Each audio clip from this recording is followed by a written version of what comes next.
পাট শাকের ভাজি করব। আর পাট শাকের ভাজি করার জন্য এখানে আমি প্রথমত নিয়ে নেব কিছু পরিমাণ পাট শাক ধুয়ে পরিষ্কার করে। তারপর নিয়ে নেব সরিষার তেল গরম করে এর মধ্যে দিয়ে দেবো পেঁয়াজ কুচি আর দিয়ে দেবো কাঁচামরিচ। এটাকে ভালোভাবে লাল লাল করে ভেজে নিতে হবে।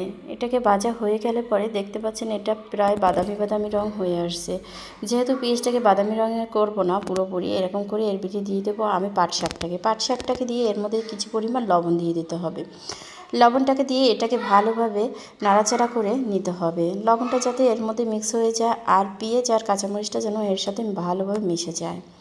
এটা ভালোভাবে মিশে গেলে এটাকে নাড়াচাড়া করতে হবে। নাড়াচাড়া করতে করতে যখন দেখবেন এরকম হয়ে আসছে, তারপর আরও নাড়াচাড়া করতে হবে। নাড়াচাড়া করতে করতে করতে করতে যখন এটা একদম একটু ঝুড়ো ঝুড়ো আকারে হয়ে আসবে, তখন কমপ্লিট হয়ে যাবে আপনাদের পাট শাকের ভাজি।